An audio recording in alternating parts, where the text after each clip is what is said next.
Chapter 6 similar triangle. Chapter का नाम क्या? ट्रायंगल्स। Similar triangles. ट्रायंगल्स देखो chapter 6 NCERT math class 10 triangles.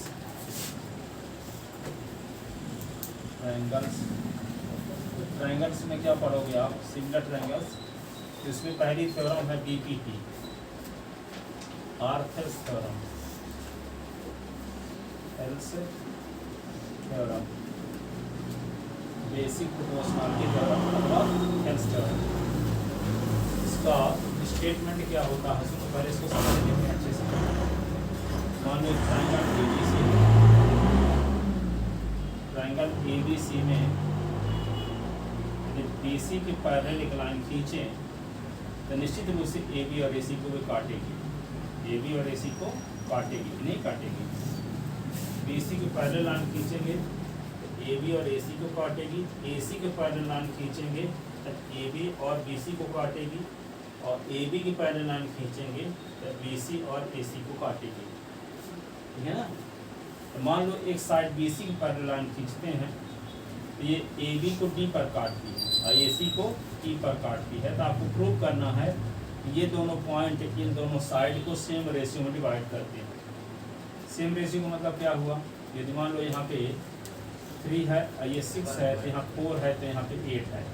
तो यहाँ पे 3 देखो 3 इसके इक्वल नहीं है, 3 इसके इक्वल नहीं है और ये इसके इक्वल नहीं है। लेकिन 3/6 करोगे तो 1/2 और 4/8 करोगे तो 1/2। 3 बन जा 3 2 जा 4 बन जा 4 2 जा 1/2 रेशियो सेम आ रहा है। ठीक है? इस साइड की लेंथ इसके इक्वल तो नहीं है और इस साइड की लेंथ इसके इक्वल नहीं है, लेकिन इसका रेशियो और इसका रेशियो सेम है। ठीक है ना? तो क्या कहता है कि किसी ट्रायंगल ABC में यदि एक साइड के पैरेलल कोई लाइन खींचेंगे तो रिमेंस टू साइड को जिस पॉइंट पर इंटरसेक्ट करेगी वे पैरेलल लाइन, तो वे दोनों पॉइंट उन दोनों साइड को सेम रेशियो में डिवाइड करते हैं। सेम रेशियो में डिवाइड करते हैं। अर्थात आपको प्रूव क्या करना होगा? AD/DB = AE/EC प्रूव करना होगा कि नहीं? AD/DB = AE/EC प्रूव करना होगा। इसको प्रूव करने के लिए हम क्या करेंगे? B को E से और C को D से मिलाया, B को E से और C को D से मिलाते हैं। ठीक है? और DL परपेंडिकुलर ऑन AE खींचा और EF परपेंडिकुलर ऑन AD खींचा, ये EF। ठीक है? ये कंस्ट्रक्शन में है। ठीक है? अब हमको प्रूव क्या करना है? AD/DB तक ऐसे दो ट्रायंगल लेंगे जिसमें AD और DB शामिल हो।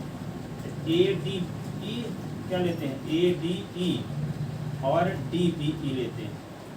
ट्रायंगल एरिया ऑफ ट्रायंगल कौन सा? ADE और वे ट्रायंगल जिसमें DB शामिल था, triangle DBE। Area of triangle DBE तो क्या होता है? 1/2 बेस इंटू हाइट होता है फार्मूला ट्रायंगल का एरिया निकालने के लिए। और 1/2 बेस इंटू हाइट HEIGST। तो 1/2 ADE का बेस क्या है? AD और परपेंडिकुलर हाइट क्या होगा? EF और इसका बेस क्या है? DB बेस है DB और हाइट इसके लिए भी वही होगा EF। कैसे होगा EF? देखो जैसे मान लो किस प्रकार का आपके पास ट्रायंगल, सुनो ये बेस इसका यूज करना चाहते हो परपेंडिकुलर ये काम करेगा, इस पर जो ड्रा किया जाए। यदि बेस इसको कहते हैं इस ट्रायंगल का, जैसे मान लो ABC, इस ट्रायंगल का बेस AB यूज करते हो 1/2 AB। तो हाइट क्या होगी यहाँ पे? CD इसकी क्या होगी? हाइट। जैसे मान लो ये ट्रायंगल है ये DB, इसको आगे जब यहाँ परपेंडिकुलर की इसको बढ़ा करके परपेंडिकुलर खींचेंगे तो हाइट का काम करेगी। तो यहाँ पे डीबी को बेस के रूप में यूज कर रहे हैं, तो डीबी को आगे बढ़ाते हैं और इसे परपेंडिकुलर खींचते हैं। ट्रायंगल डीबी की बात हम कर रहे हैं। तो इस ट्रायंगल डीबी में बेस के रूप में जो डीबी का उपयोग करेंगे तो ई से परपेंडिकुलर खींचना पड़ेगा डीबी पर। तो डीबी को ऊपर तक खींचेंगे, डीबी को जब बढ़ाएंगे बीडी को बढ़ाएंगे तब परपेंडिकुलर खींचेगा, ठीक है। तो ये बीडी के करेस्पॉन्डिंग या डीबी के करेस्पॉन्डिंग हाइट EF ही होगी, ठीक है। और AD के करेस्पॉन्डिंग भी हाइट EF होगी, वही लिखा गया यहाँ पे EF कट जाएगा, फिर 1/2 कट गया तो बचा क्या, AD/DB आ गया। इसकी area of triangle ADE upon area of triangle DBE, ये आ गया। इक्वेशन फर्स्ट लिखे दो हम लोग। फिर क्या लेंगे, आपको ये प्रूव करना है AE/EC, तब वही ट्रायंगल लेंगे जिसमें AE शामिल है और EC शामिल है। तो एक ट्रायंगल है AED और यहाँ पे क्या होगा ECD।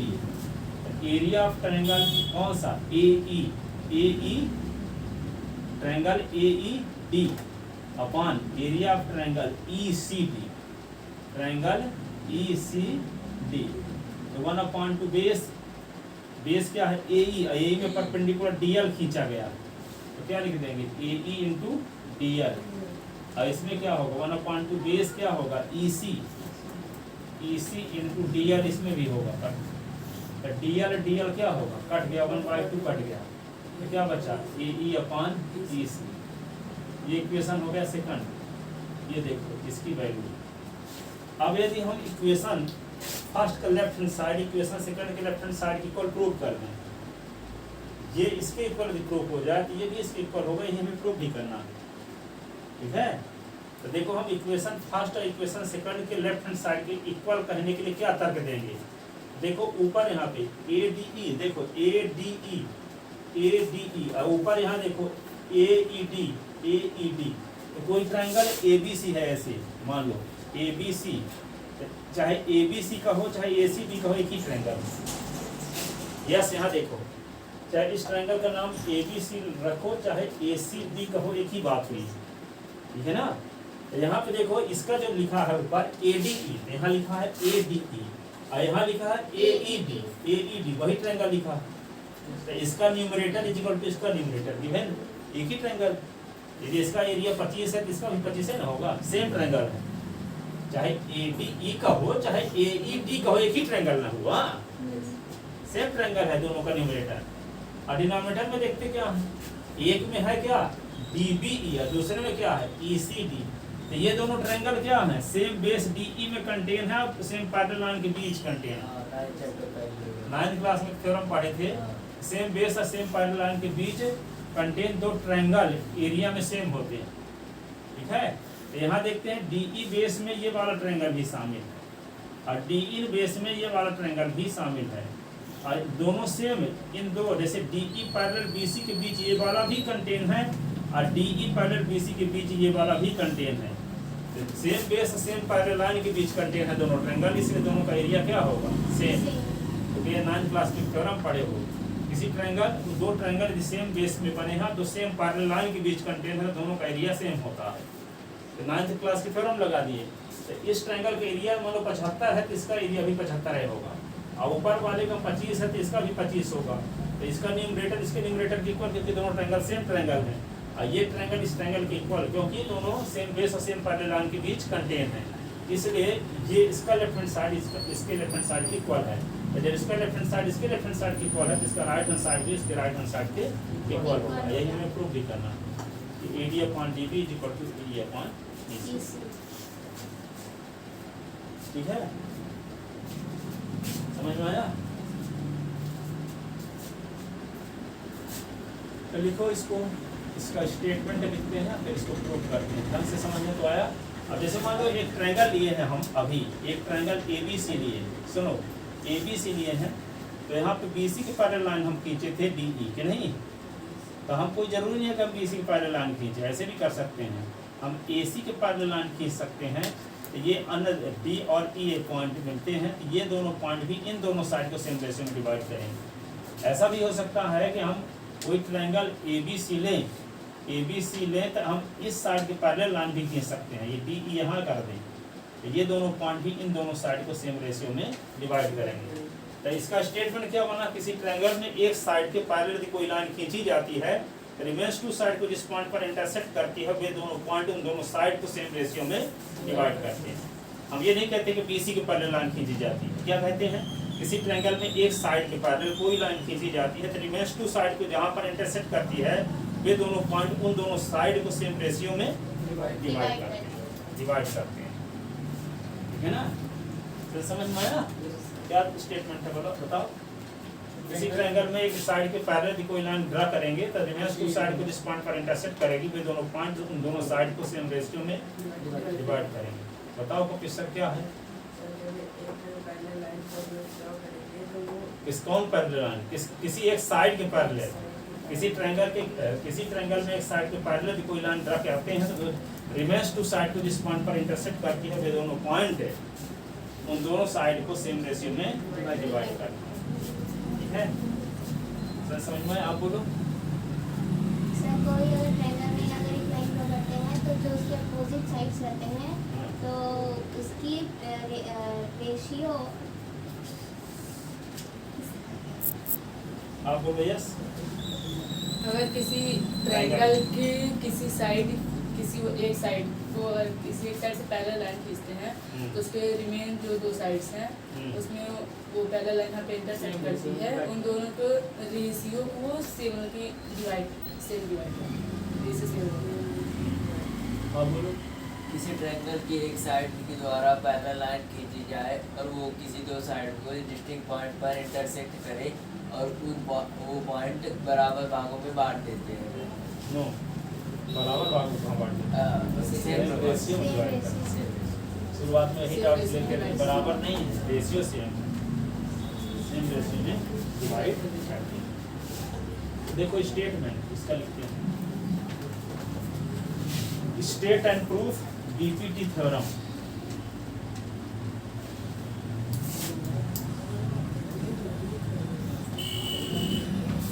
क्या लिखोगे, स्टेट एंड प्रूफ,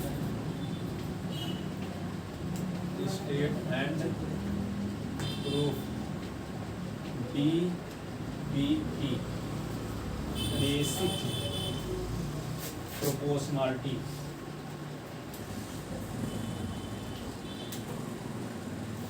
थ्योरम, आर्थस theorem, theorem, state and proof basic proportionality theorem या हेल्स थ्योरम।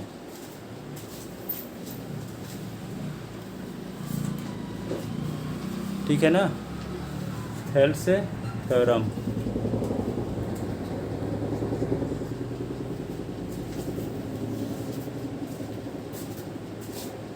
स्टेटमेंट इसका,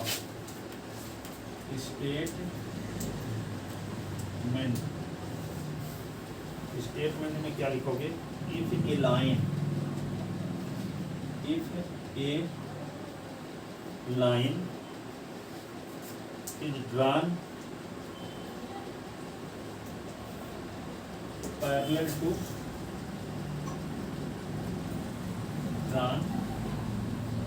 parallel to one side of triangle,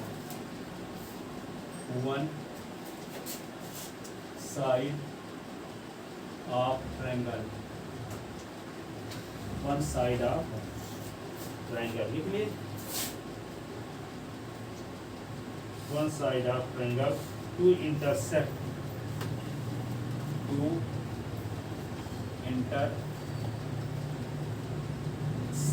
the other two sides,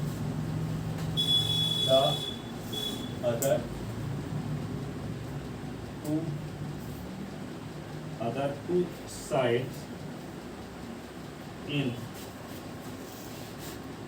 different point,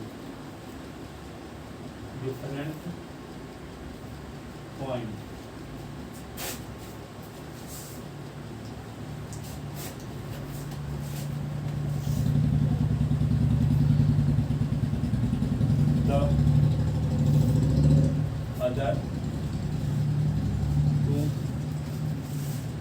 side, other two sides are divided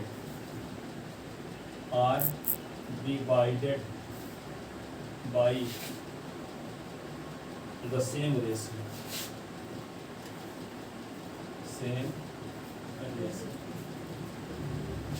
Other two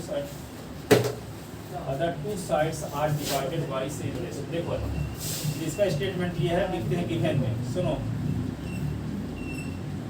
अब triangle ABC बनाते हैं हम।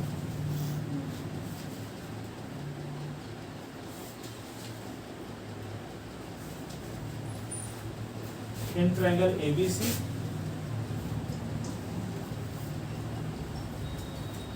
triangle ABC in which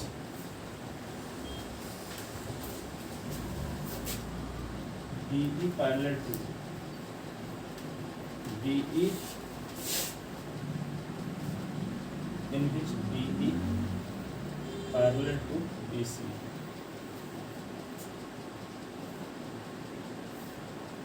ठीक है, DE parallel to BC. A triangle ABC in which DE parallel to BC. To prove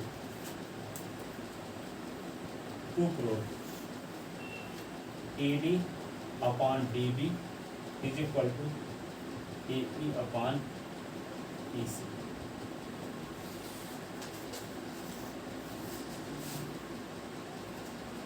AD upon DB is equal to AE upon EC. Construction में क्या लिखोगे? Join BE and CF. पहले लिख लो ऐसे, draw EF perpendicular on AD और DL perpendicular on EE. EF हुआ, आइए join BE and CF. तो क्या लिखेंगे? draw DL perpendicular on EE और EF perpendicular on AD, join BE and CD. BE and CD. BE and CD. BE and CD. Reconstruction. ठीक है ना? Pro पे लिखेंगे,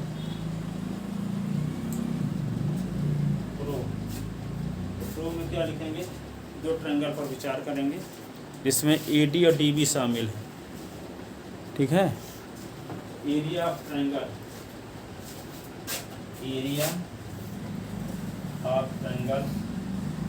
AD और E और एरिया ऑफ ट्रायंगल DBE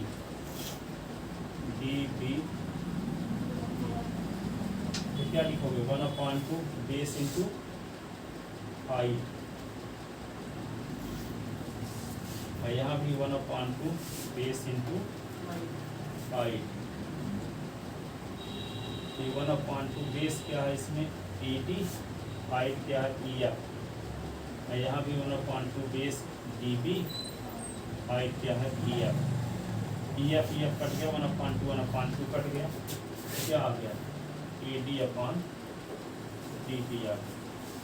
तो क्या मिल गया? Area of triangle ADE, area of triangle DBE is equal to क्या मिल गया? AD upon DB। ये इक्वेशन हो गया फर्स्ट। ठीक है ना? अब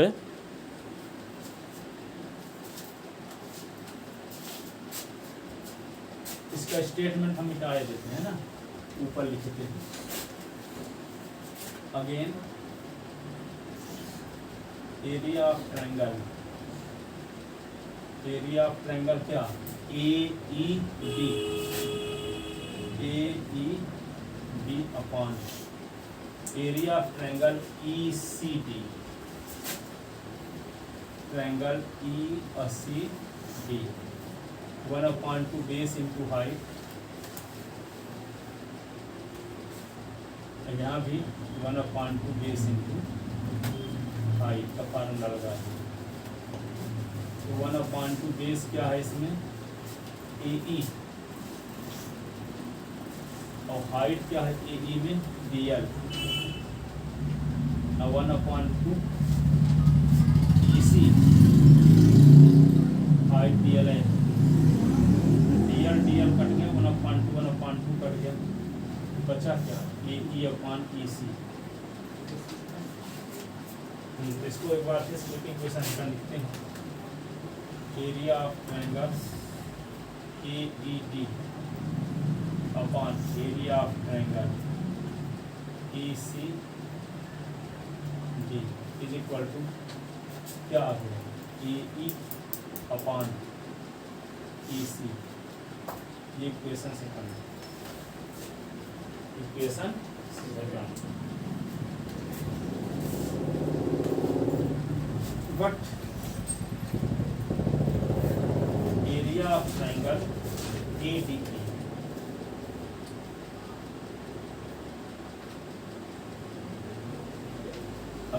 is equal to area of triangle AED,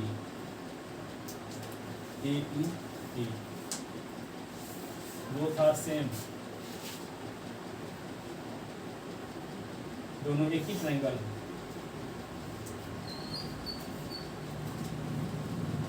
ठीक है, और एरिया ऑफ ट्रायंगल इसका डिनोमिनेटर है, एरिया ऑफ ट्रायंगल D और BE,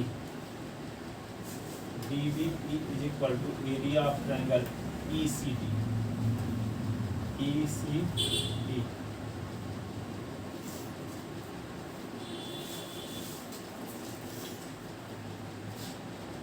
Both triangle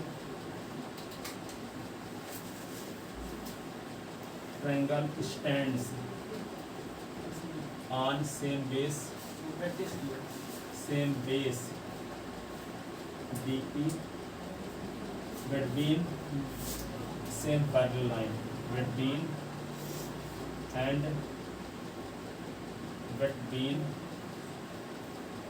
same parallel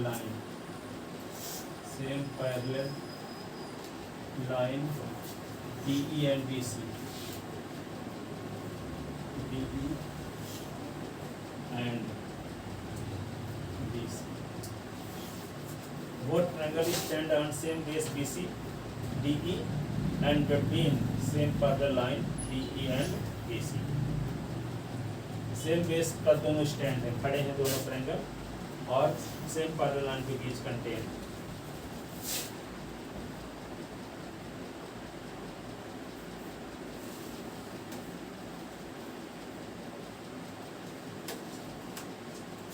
and lies between LIES lies between same parallel line DE and BC।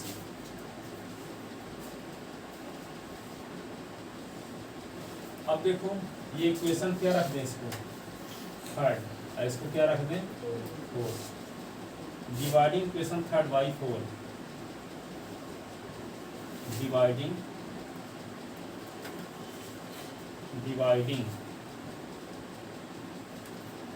Equation third by 4, third को 4 से divide करेंगे तो ये अपान ये और ये अपान ये हो जाएगा। Area of triangle ADE upon area of triangle DBE, और ये क्या होगा area of triangle AED upon area of triangle ECD, ECD। अब इक्वेशन फर्स्ट और सेकंड से वैल्यू रख दो, इसके स्थान पे क्या लिख दोगे AD अपॉन DE, इसके स्थान पे क्या लिख दोगे DE अपॉन EC। इसके स्थान पे क्या लिख दोगे इक्वेशन फर्स्ट से AD अपॉन DE, इसके स्थान पे क्या लिख दोगे इक्वेशन सेकंड से, इसकी वैल्यू क्या AE अपॉन EC और इसकी वैल्यू क्या AD अपॉन DE। तो यहाँ फर्स्ट से वैल्यू रख दो, यहाँ सेकंड है, क्या लिख दें यहाँ AD/DB, और यहाँ लिखते हैं AE/EC, लिखेंगे reason from first and second, from equation first and second, first second से वैल्यू रखें, हैंस प्रूफ, यही प्रूफ करना था, ठीक है ना। क्या किए, दो ट्रायंगल के एरिया पर विचार किए तो AD/DB आया, और इस दो ट्रायंगल के एरिया पर विचार किए तो AE/EC आया। अब हम इक्वेशन फर्स्ट का left hand side, equation second का लेफ्ट हैंड साइड इक्वल दिखाने के लिए क्या करें, दोनों का न्यूमरेटर सेम है, सेम ट्रायंगल है, डिनोमिनेटर दो ऐसे ट्रायंगल है जो सेम बेस और सेम पैरेलल लाइन के बीच कंटेन, इसलिए दोनों का एरिया सेम होगा। इसका न्यूमरेटर इज इक्वल टू इसका न्यूमरेटर, इसका डिनोमिनेटर इज इक्वल टू इसका डिनोमिनेटर, डिवाइड कर दिए तो ये फ्रैक्शन इज इक्वल टू ये फ्रैक्शन आ गया, डिवाइड करने से नहीं आ गया। और जिसकी वैल्यू आपको पता है, इसकी वैल्यू आपको पता है AD/DB, और इसकी वैल्यू आपको पता है AE/EC।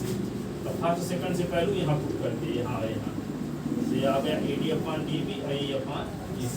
ये हमें प्रूफ भी करना है। तो क्या प्रूफ होगा, किसी ट्रायंगल में एक साइड के पैरेलल की कोई लाइन खींचते हैं, तो रिमेंस टू साइड को जिस पॉइंट पर वो लाइन इंटरसेक्ट करती है, तो वे पॉइंट उन दोनों साइड को सेम रेशियो में डिवाइड करते हैं, ठीक है। क्या बोली स्टेटमेंट बताओ अब। एक साइड से जब पैरेलल लाइन किसी के द्वारा खींचा जाएगा सामने वाले के अदर टू साइड से, तो एक ये बोलो कि एक साइड के पैरेलल लाइन खींचा जाएगा तो हर हाल में दो साइड को काटेगा, ठीक है। किसी ट्रायंगल में एक साइड की पैरेलल लाइन खींचेंगे तो जो शेष दो बची साइड हैं तो अवश्य काटेंगी, वो लाइन अवश्य काटेगी दोनों लाइन को, ठीक है। इसके पैरेलल लाइन खींचो कहीं से भी, ट्रायंगल के एक साइड पैरेलल लाइन खींचेंगे तो सामने वाले रिमेंस टू साइड जिस पॉइंट पर काटेगी तो वे दोनों पॉइंट उन दोनों साइड को इक्वल रेशियो में सेम रेशियो में डिवाइड करेंगे, ठीक है ना।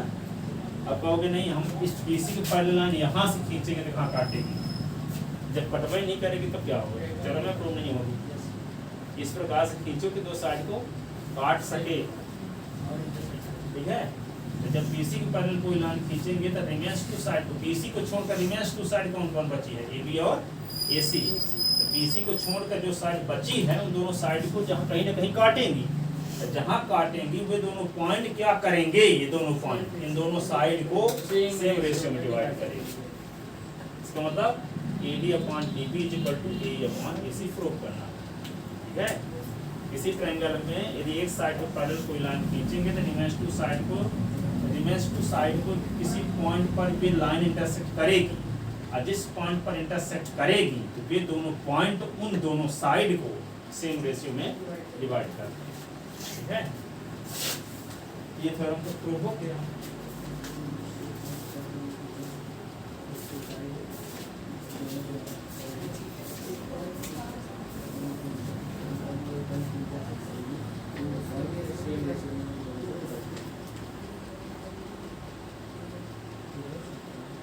अब देखो इस थ्योरम का कन्वर्स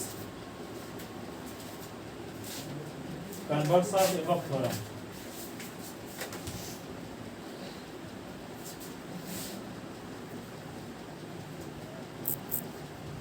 कन्वर्स प्रूफ करने के लिए क्या करना होगा, देखो इसको समझाते हैं आपको।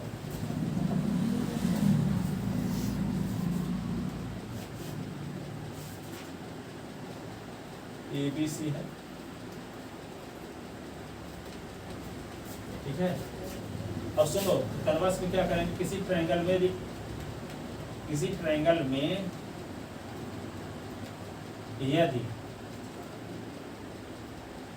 यदि कोई लाइन दो साइड को सेम रेशियो में डिवाइड करती है, मान लो एक लाइन DE है और लाइन DE है, ठीक है, या कि ऐसे भी बोल सकते हो कि एक लाइन L है और लाइन है L।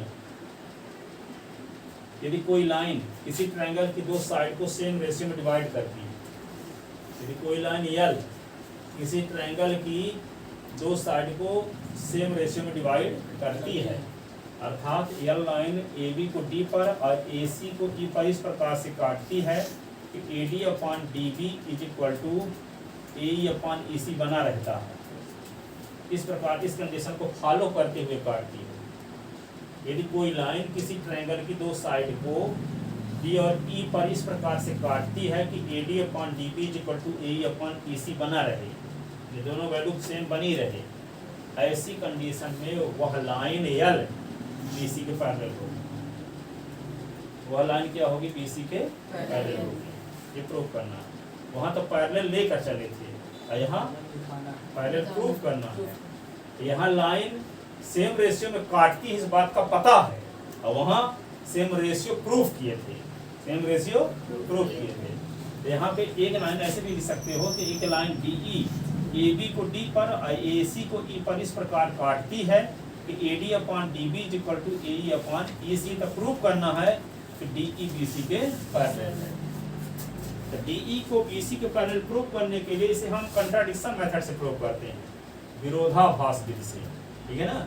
जैसे √2 एक इरेशनल नंबर है, प्रूफ करना है, तो मान कर चलते कि रेशनल नंबर नहीं है, तो गलत परिणाम में पहुंचते थे। गलत परिणाम ये गलत रिजल्ट ये शो करता था कि हमारा मानना गलत है, जो फर्स्ट चैप्टर में पढ़ाया जाएगा, ठीक है। इसी प्रकार यहाँ पे क्या है कि प्रूफ करना है कि DE BC के पैरेलल है, प्रूफ करना है।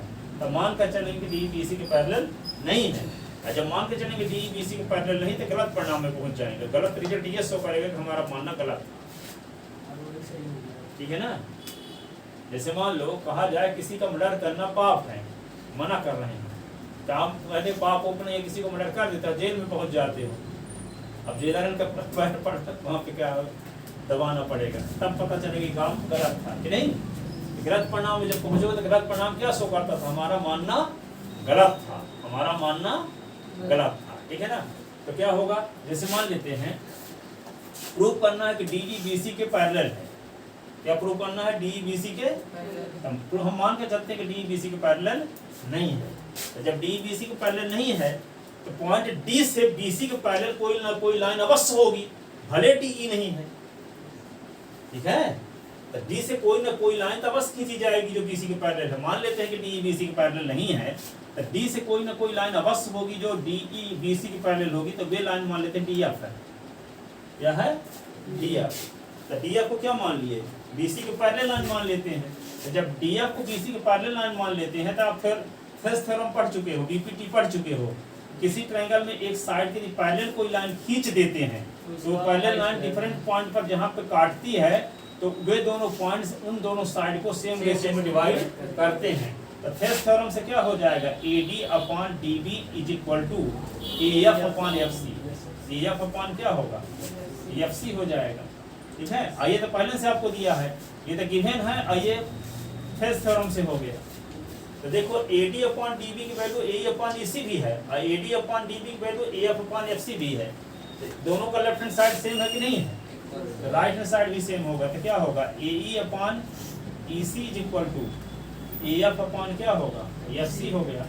अब दोनों साइड में जोड़ दोगे तब भी सेम रहेगा, तो AE upon EC plus 1, AF upon AFC plus 1 हम ऐड कर रहे हैं। कहोगे 1 क्यों ऐड कर रहे हैं? क्योंकि 1 में इससे LCM लेंगे तो क्या होगा? EC, तो AE और प्लस क्या हो जाएगा? EC, और यहाँ पे LCM जब लेंगे तो क्या आएगा? AF plus AFC। तो AE और EC मिलके, AE और EC मिलके AC बन गया, AC अपॉन क्या होगा? EC, और AF और FC मिलके क्या बन गया? AC। तो दोनों का न्यूमरेटर सेम हो जाता ताकि हम काट सकेंगे, है ना, इसलिए दोनों पक्षों में 1 ऐड करते हैं। तो यहाँ पे क्या होगा? FC, तो AC कट गया, तो 1 अपॉन क्या हुआ? EC is equal to 1 upon FC। इसका उल्टा कर दो, EC इज इक्वल टू हो जाएगा FC। तो यहाँ EC is equal to FC कहाँ है डायग्राम में? तब तक पॉसिबल नहीं है जब तक FE के कोइंसाइड ना हो जाए, FE के कोइंसाइड। और जब FE के कोइंसाइड हो जाएगा तो वही DF है, वही DE। जो DF को तो पैरेलल मान कर चले ही, DF को क्या मान कर चले? EC को पैरेलल मान कर नहीं चलेंगे। जब DF और E के कोइंसाइड हो जाएगा तो क्या होगा? जो DF को ही D कह सकते हैं, DF को ही D कह सकते हैं, ठीक है। कहने का मतलब ये हुआ कि डायग्राम में FC इक्वल टू EC है नहीं, देखने से पता चल रहा कि FC बड़ा है कि नहीं? FC क्या है? बड़ा है EC से, लेकिन हम मान कर चले कि DE BC के पैरेलल नहीं है, तो हमको आ गया FC = EC आ गया, जो कि इम्पॉसिबल है। डायग्राम से पता चल रहा है कि FC बड़ा है EC से, तो गलत परिणाम मिल रहा है कि नहीं? ठीक है, अंधे को भी समझ में आएगा कि FC EC बराबर नहीं है। ठीक है, नहीं देख पाएगा, वो देख पाता है। कोई सूरदास जी थे, तो